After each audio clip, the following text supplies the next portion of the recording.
Bonjour à tous. Aujourd'hui, nous allons voir un nouveau chapitre sur les variations d'une fonction et les extrémums d'une fonction.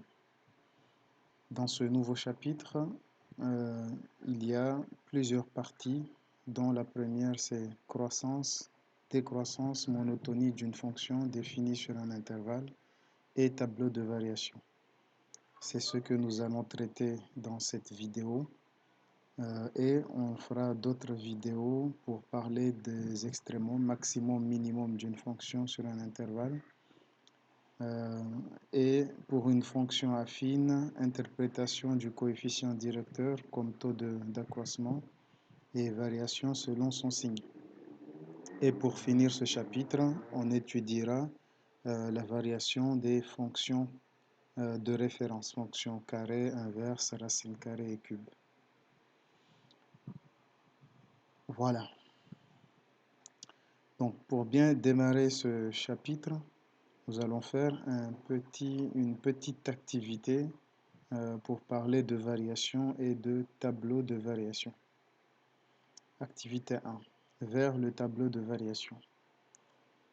À partir de relevés de température réalisés chaque heure dans la station météorologique de Grenoble-le Verseau, le 4 février 2018, on a obtenu le tracé suivant donnant la température f de x en fonction de l'heure x ce jour-là.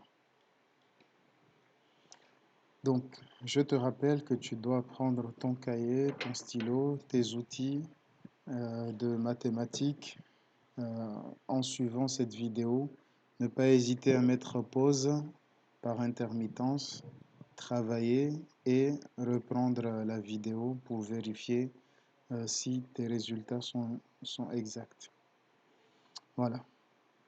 Donc, voilà, on a une courbe, un graphique ici, et il y a quelques questions. Première question, déterminer la température à 11 heures.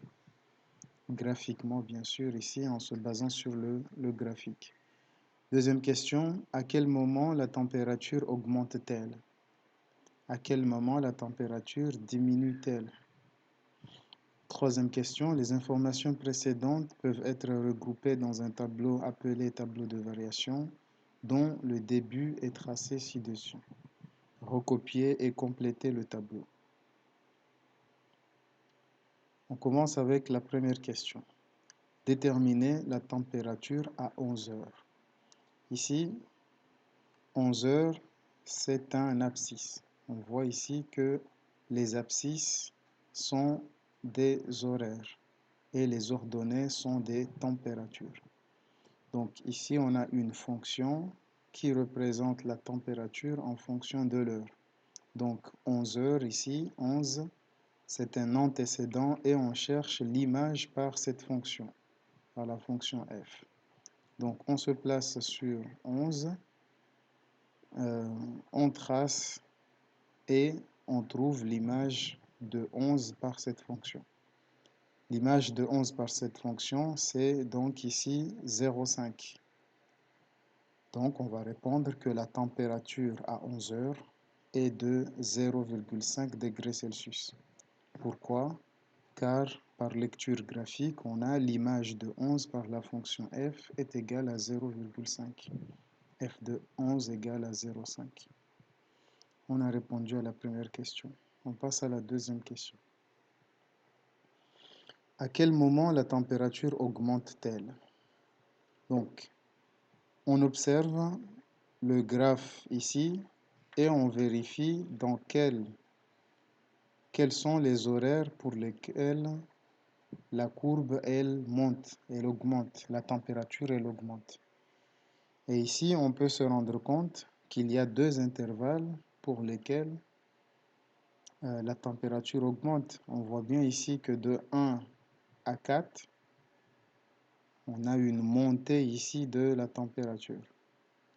Ensuite, on remarque la même chose de 8 heures à 11 heures. On remarque aussi qu'il y a une hausse de la température. La température augmente.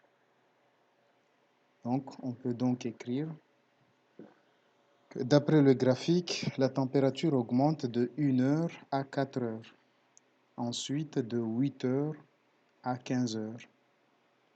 On dit que la fonction f est croissante sur l'intervalle 1,4 et sur l'intervalle 8,15. Dans ces deux intervalles, la fonction elle est croissante, donc la température elle augmente. Ensuite, dans les autres intervalles restants, c'est-à-dire de 0 à 1, de 4 à 8, puis de 15 à 24 heures, la température, elle baisse, elle diminue. Donc, la fonction, elle est décroissante dans ces trois intervalles. On note donc que d'après le graphique, la température diminue de minuit à 1 heure. Ensuite, de 4 heures à 8 heures. Ensuite, de 15 heures à 24 heures. Voilà, on dit que la fonction est décroissante dans ces intervalles-là, dans l'intervalle 0,1, dans l'intervalle 4, 8 et dans l'intervalle 15, 24.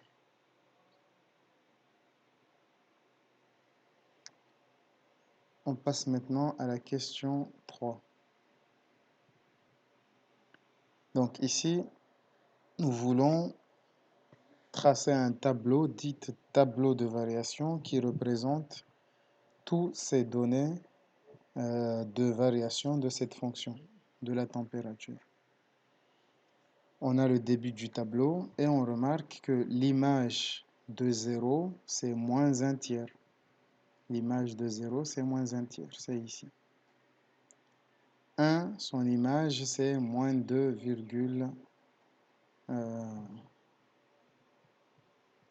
ici, c'est moins 1,3, pardon. Et l'image de 1, c'est moins 2,2. Et entre les deux, de 0 à 1, qu'est-ce qui se passe? Il y a,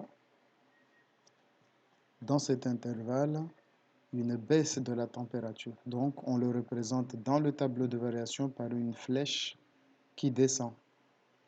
Cette flèche veut dire que la température, elle descend et elle varie de 1,3 à moins 2,2 au bout d'une heure.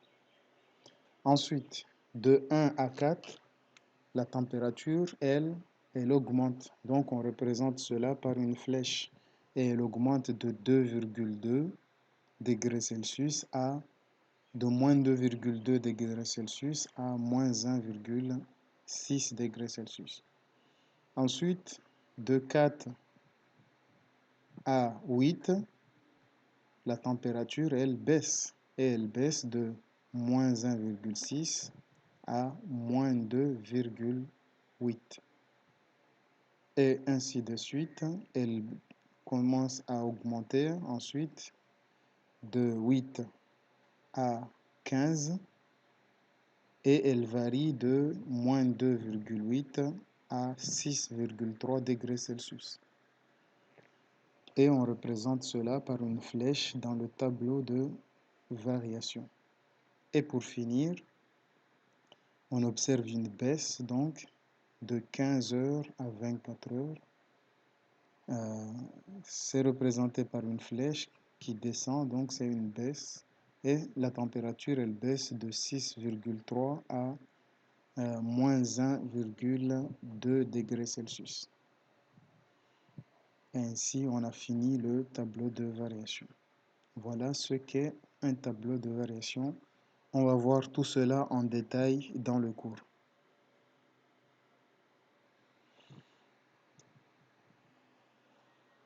Grand 1, variation d'une fonction. Donc, définition. Fonction croissante et fonction décroissante. Soit f, une fonction définie sur un intervalle i.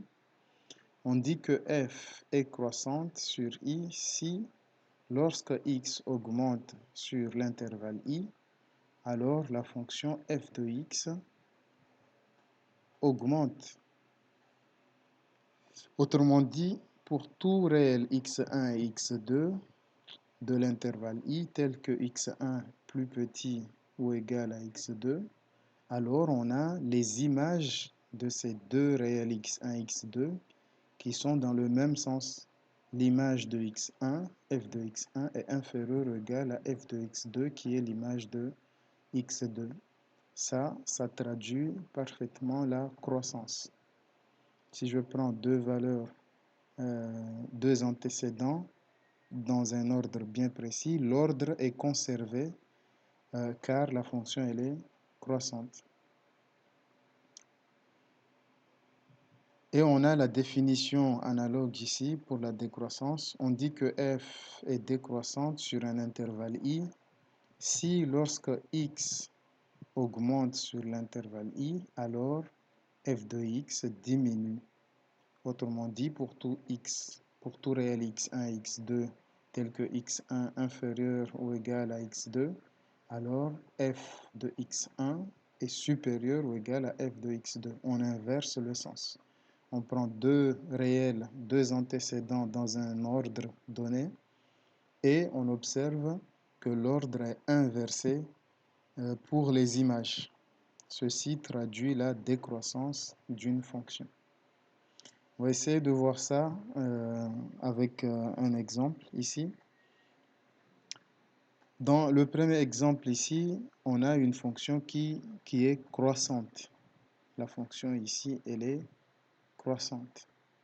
Car dans l'intervalle ici donné, dans l'intervalle 1, 4, lorsque x augmente, passe de 1 vers 4, on observe les images qui augmentent aussi ici. Et on va prendre l'exemple de x1 égale 2 et x2 égale 3. On a bien 2 qui est inférieur à 3. Et pourtant, lorsqu'on cherche leurs images, l'image de 2, c'est f de 2. Et l'image de 3, c'est f de 3. Et on voit bien ici que l'ordre est conservé. F de 2 reste inférieur à f de 3. La fonction est croissante et l'ordre est conservé. L'ordre des antécédents correspond à l'ordre des images de n'importe quelle valeur que nous pouvons prendre sur l'intervalle 1, 4 et ici avec l'exemple des valeurs 2 et 3. De l'autre côté, ici la fonction est décroissante sur l'intervalle i et ici l'intervalle i c'est 1, 4.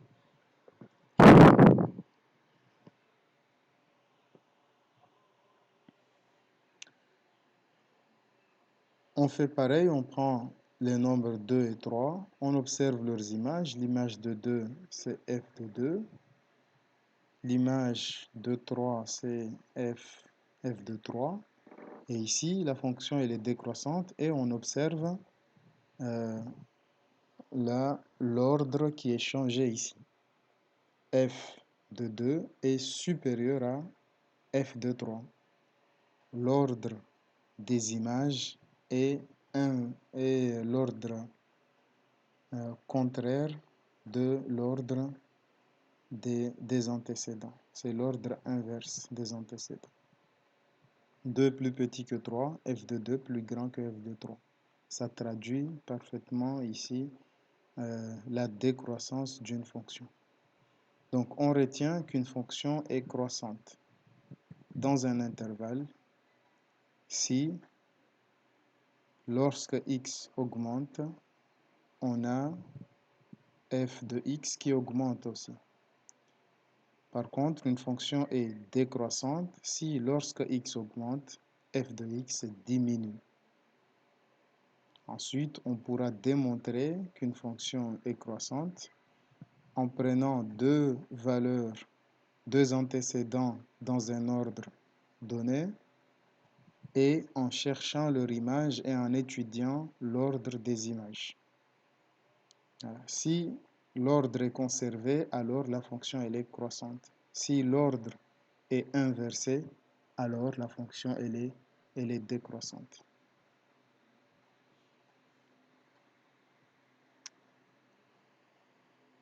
Alors, qu'est-ce qu'on va dire alors? On va retenir ici quelques remarques. La remarque numéro 1 est que si la courbe représentative de la fonction f euh,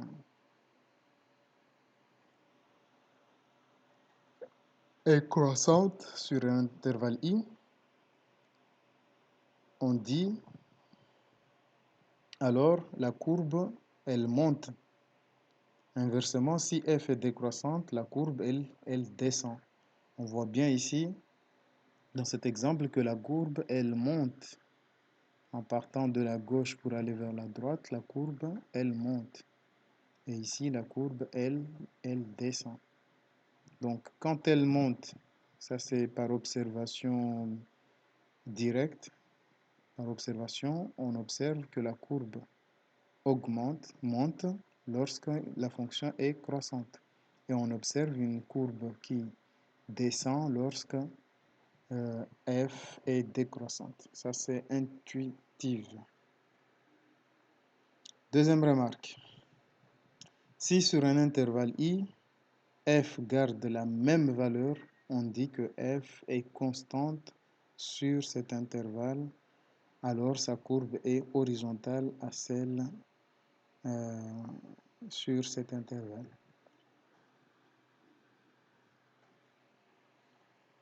Donc, si la courbe n'augmente pas, ne monte pas, et la courbe ne descend pas, mais elle est stable, on dit que la fonction est constante. Quelle que soit la valeur de x, f de x ne dépend pas de x en fait. Il garde la même valeur. Et dans ce cas, on a une droite horizontale à l'axe des abscisses. Une droite parallèle à l'axe des abscisses, donc c'est une droite horizontale. Voilà.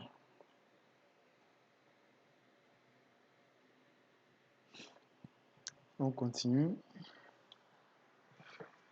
Vocabulaire, donc définition fonction monotone. Si f ne change pas de variation sur un intervalle i, on dit que f est monotone sur i.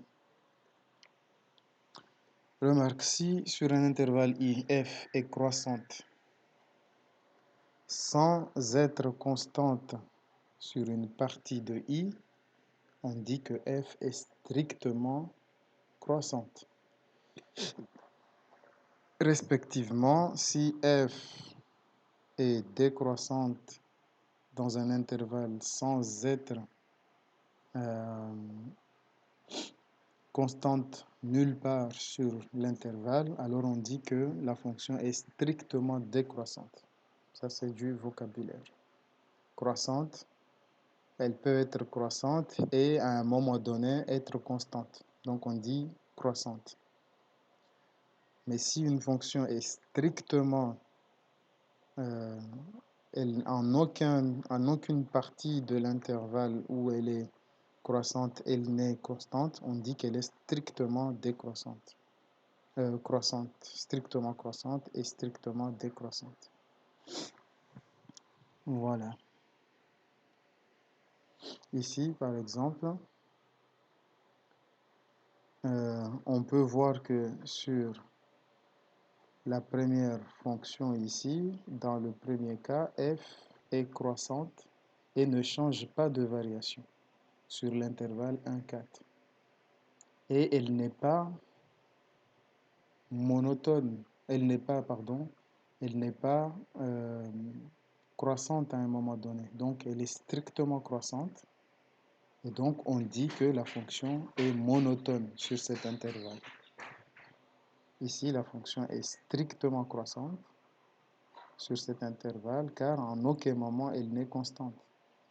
Et dans ce cas, vu que dans cet intervalle 1, 4, elle n'est nullement croissante, elle n'est nullement, pardon, constante, on dit qu'elle est monotone sur cet intervalle. Dans la deuxième partie ici, la fonction est décroissante et ne change pas de variation. Elle est tout le temps décroissante. Elle n'est même pas constante dans cet intervalle 1,4. Donc la fonction elle est strictement décroissante et on dit dans ce cas qu'elle est monotone.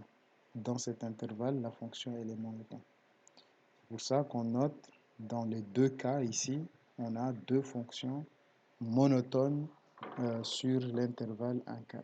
La première fonction elle est monotone car elle est strictement croissante. Celle-là aussi elle est monotone car elle est strictement décroissante. Ce qu'il faut comprendre ici, c'est que monotone, ça veut dire deux choses.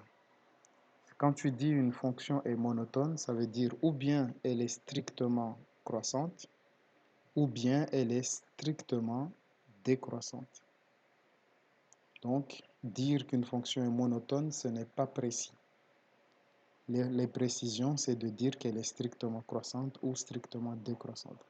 Mais quand tu dis qu'une fonction est monotone, on comprend par là que cette fonction ne change pas de variation dans l'intervalle dont elle est monotone. Si elle est croissante, elle est strictement croissante. Si elle est décroissante, elle est strictement décroissante dans l'intervalle où elle est monotone.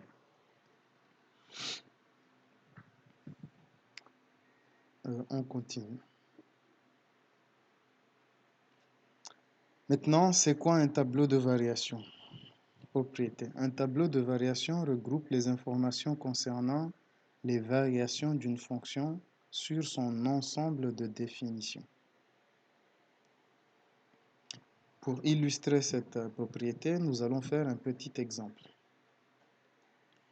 Soit f une fonction définie sur l'intervalle moins 3, 4, dont voici sa courbe représentative. Donc, cette fonction est définie sur quel intervalle? De moins 3 à 4. C'est son ensemble de définitions.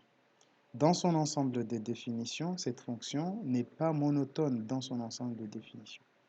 Car on observe déjà ici une baisse de la courbe. La courbe, elle descend, puis elle monte, puis elle descend.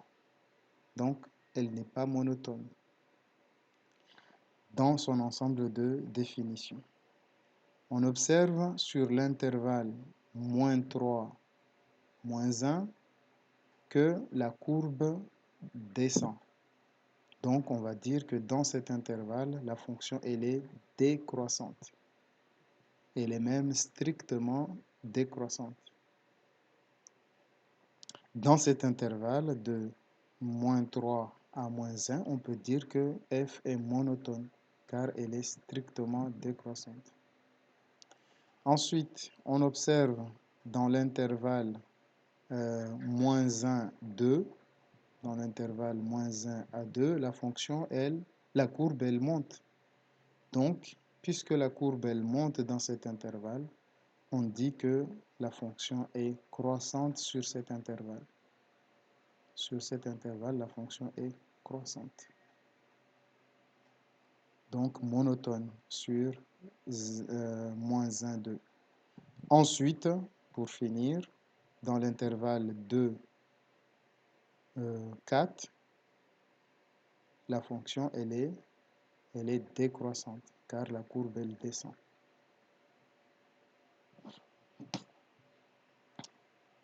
Voilà comment on peut faire l'étude graphique, par observation graphique. On regarde dans quel intervalle la fonction elle est décroissante, dans quel intervalle elle est croissante et dans quel intervalle elle est décroissante. Et donc tout ceci, nous pouvons le représenter sur un tableau. Donc voilà le tableau de variation de cette fonction. De moins 3 à moins 1, la courbe, elle descend. Donc la fonction, elle est décroissante. Et elle décroît de 4 à moins 1. Dans l'intervalle moins 1, 2, la courbe, elle monte. Donc on représente par une flèche qui monte. pour dire que la fonction est croissante, strictement croissante ici, et elle croît de moins 1 à 1. Et pour finir, dans l'intervalle 2, 4, la courbe, elle descend, la fonction est donc décroissante. Dans cet intervalle, elle est même strictement décroissante et elle décroît de 1 à 0. Ici, il faut comprendre aussi que l'image de moins 3, c'est 4. Moins 1 est l'image de moins 1 est l'image de 2, et 0, c'est l'image de 4. Donc, dans un tableau de variation, il y a deux lignes. Sur la première ligne, on a les valeurs particulières de x, notamment les extrémums de chaque côté du tableau. Et à l'intérieur, on a les valeurs particulières sur lesquelles, à partir desquelles la fonction change de sens. À partir de moins 1, elle passe de... Elle est décroissante, puis elle est croissante. À partir de la valeur 2, elle change de signe aussi. Donc, on met ces valeurs-là sur la première ligne. Ensuite, sur la deuxième ligne, on indique les variations de la fonction f par des flèches.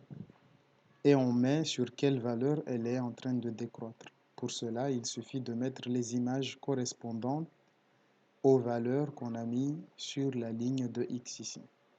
Moins 3, son image c'est 4. Moins 1, son image c'est moins 1. 2 a pour image 1. 4 a pour image par la fonction f 0. Voilà ce que l'on appelle un tableau de variation.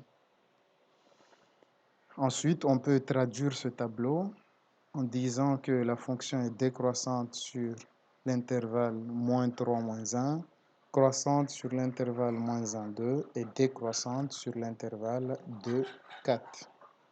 Donc, toutes ces informations sont réunies dans ce tableau. Donc, rien qu'en regardant ce tableau de variation, on a une idée de l'allure de la fonction.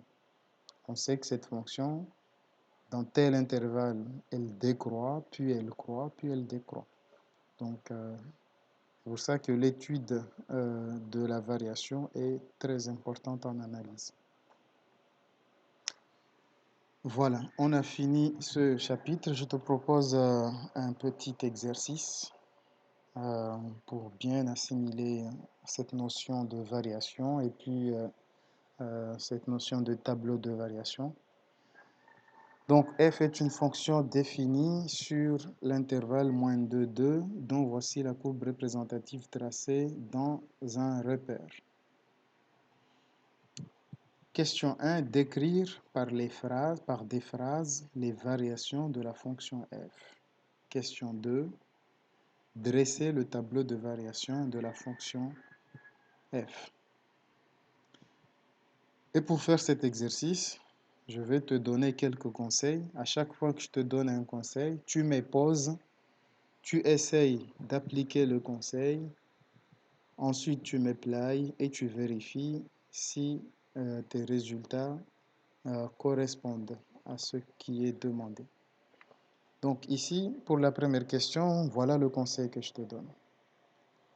Pour décrire graphiquement les variations d'une fonction, on repère sur l'axe des abscisses chaque intervalle où la courbe représentative monte ou descend. Voilà le premier conseil. Donc, tu fais une petite pause, tu essaies d'appliquer ce conseil. Ensuite, tu redémarres la vidéo et tu vérifies si tes résultats sont corrects. Donc, voilà comment on va faire. On va appliquer ce premier conseil. Donc, dans ce conseil, on va vérifier. Et ici, dans notre courbe, on voit que la fonction, elle monte. Mais elle monte, on regarde l'axe des abscisses. Pour l'axe des abscisses, on part de moins 2 à moins 1. De moins 2 à moins 1, on observe que la courbe, elle monte. Pour l'abscisse dans l'intervalle moins 1, 1, la courbe, elle monte. Donc, dans cet intervalle, f est croissante, est strictement croissante. Ensuite, on observe que dans l'intervalle moins 1, 1, la courbe, elle descend. Dans cet intervalle, la courbe, elle descend. Donc, la fonction est décroissante dans cet intervalle. Et pour finir, dans l'intervalle 1, 2, la courbe, elle monte. Donc, dans cet intervalle, la fonction est croissante. Donc, on va noter cela.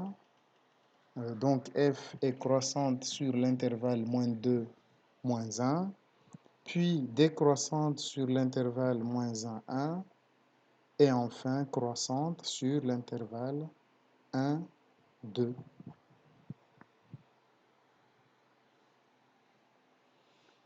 On passe à la suite. Deuxième question, c'est représenter le tableau de variation. Pour cela, je vais te donner plusieurs conseils et j'aimerais que tu suives ces conseils. Tu mets des pauses à chaque fois et que tu essayes de faire.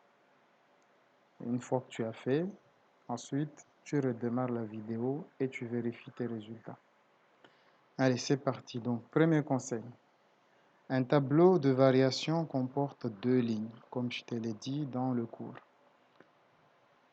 La première ligne pour la variable x et l'autre pour les variations de la fonction f.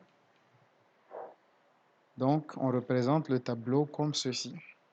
Dans ce tableau, on voit bien qu'on a deux lignes. La première ligne, elle est beaucoup plus étroite par rapport à la deuxième ligne. Parce que sur la première ligne, on va mettre que des valeurs. Alors que sur la deuxième ligne, on va mettre des flèches. Donc, on la fait un peu plus, on laisse un peu plus d'écart pour pouvoir mettre les flèches. Donc, dans un tableau de variation, la première ligne, elle est beaucoup plus étroite par rapport à la deuxième ligne. C'est la première chose à savoir. Et on a dit que sur la première ligne, on va mettre les valeurs particulières de x. On consacre cette valeur à l'axe des abscisses. Et la deuxième ligne, on va mettre les variations de la fonction f. Deuxième conseil. Une fois que tu as fait ton tableau comme ceci, tu as placé x et tu as placé f, qu'est-ce qu'il reste à faire? Aux extrémités de la première ligne, on trouve les bornes de l'ensemble de définition. Donc, aux extrémités de la première ligne. Ici, nous, l'ensemble de définition, c'est moins 2, 2. Mets pause ici, essaye de le faire avant de regarder par la suite. Donc, les extrémités de l'ensemble de définition, pour nous, c'est moins 2 et 2. Donc, on les place aux extrémités de la première ligne. Moins 2, c'est la première borne de l'ensemble de définition. 2, c'est la deuxième borne de l'ensemble de définition. Notre fonction est définie de moins 2 à 2. Ensuite, entre les bornes, on place les éventuelles valeurs particulières pour lesquelles f change de sens. On voit bien que ici, en moins 1, à partir de moins 1, il y a changement de sens. En 1, il y a changement de sens. Donc, les valeurs que nous allons mettre entre ces bornes, c'est moins 1 et 1. Parce que entre ces deux valeurs, la courbe, elle change de sens. Elle monte, puis elle descend, elle monte, puis elle descend. Elle monte, puis elle descend, puis elle monte. Voilà. On passe à la suite.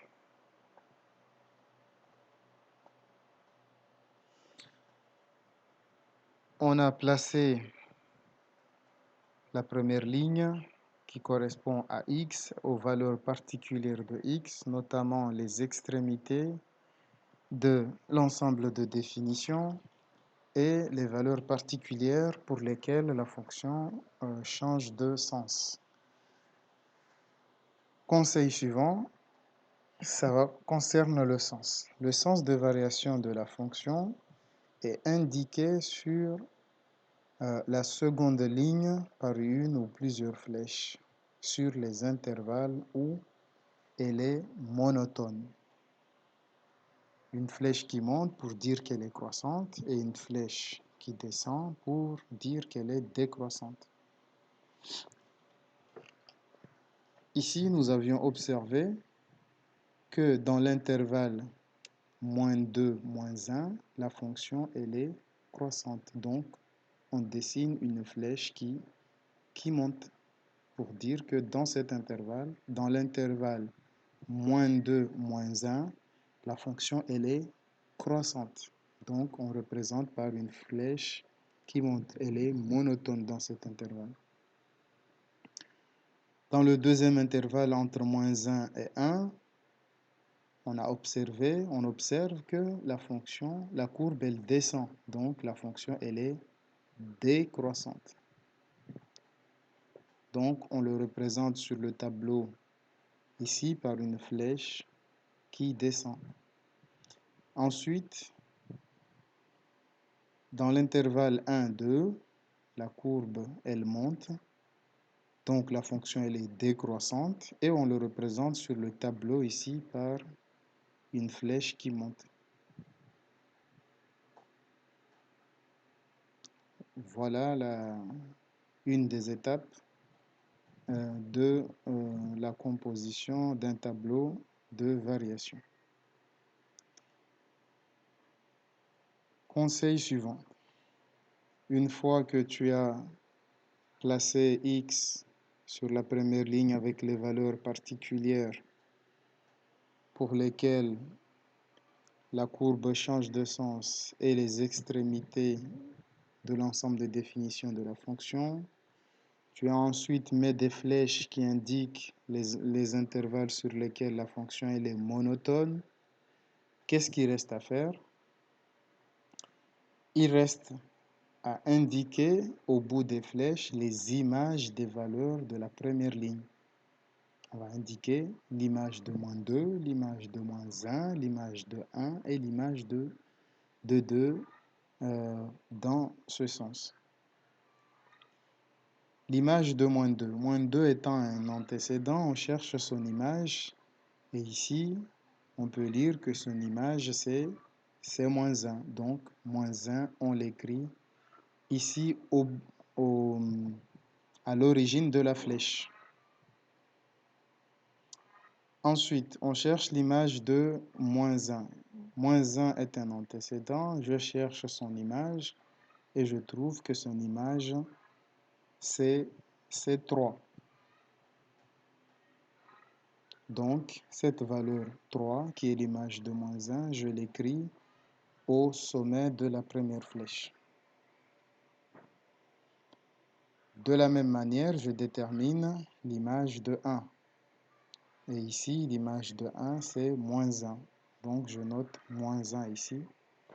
Et pour finir, l'image de 2, je détermine l'image de 2 qui est égale à 1 et j'écris son image ici. Voilà le tableau de variation. On peut dire qu'on a fini notre tableau de variation.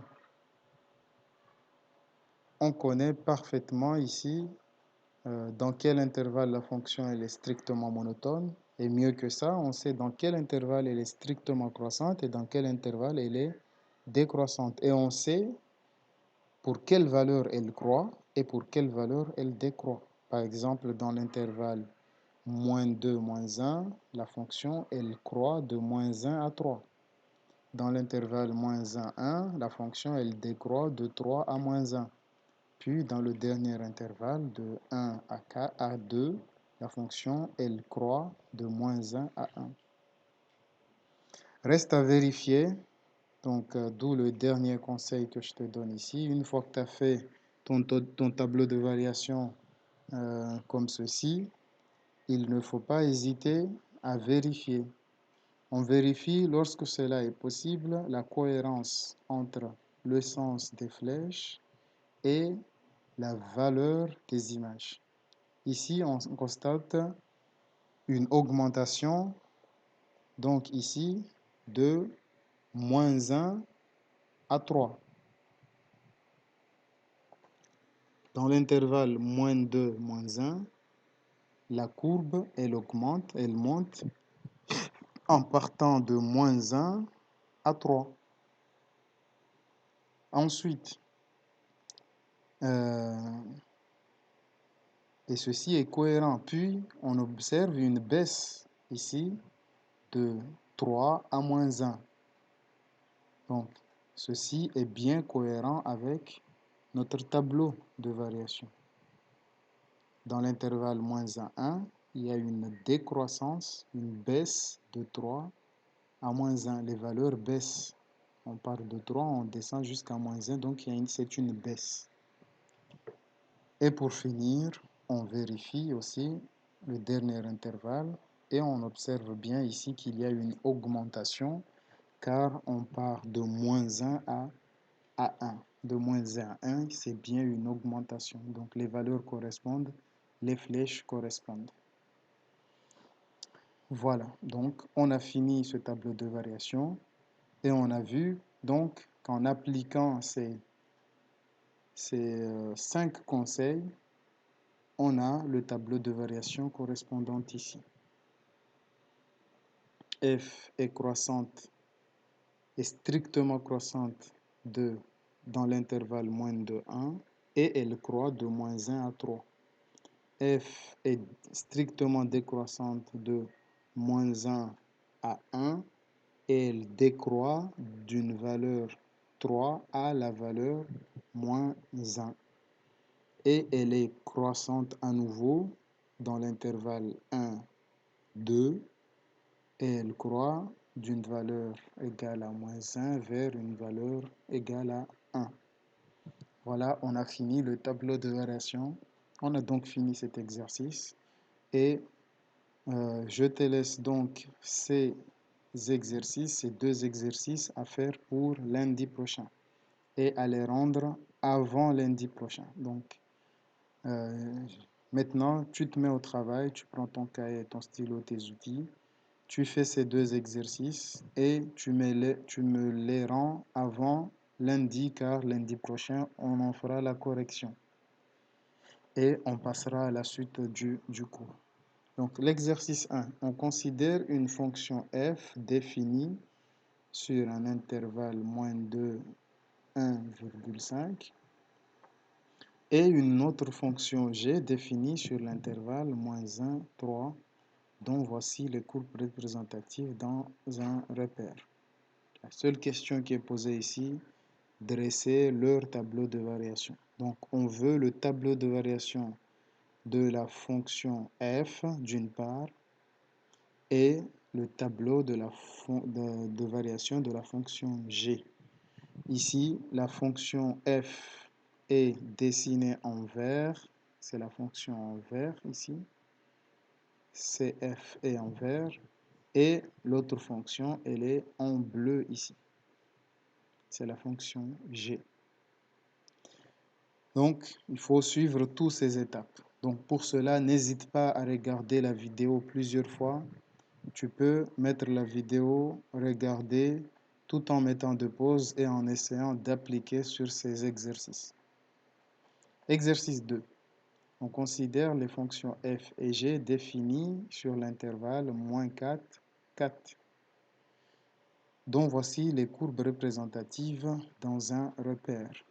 Question 1. Déterminer leur ensemble de définitions.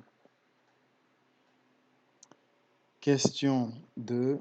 Dresser leur tableau de variation. Donc, tu peux faire ces 2 questions pour chaque fonction. Pour la fonction f ici en bleu, donc tu détermines son ensemble de définitions. Ensuite, tu dresses le tableau de variation. Pour la fonction g ici, en rouge, tu détermines son ensemble de définitions. Ensuite, tu fais son tableau de variation. Voilà, donc je te rappelle que ce cours, je l'ai fait en me basant sur le livre qu'il y a sur Césamat. C'est un site libre pour les parents, les professeurs, les élèves. Donc, tu peux à tout moment y avoir accès et avoir tous les détails de ce cours. Donc, voilà, donc je te laisse ces exercices à faire et à me rendre avant lundi prochain car on en fera la correction. Merci d'avoir suivi ce cours. N'hésite pas à le partager à tous ceux et celles à qui tu penses que ça peut les aider. euh, pour qui ça peut servir de révision. N'hésite pas à la regarder plusieurs fois toi-même et à faire les exercices qui sont dessus. Et donc, on se dit à lundi prochain.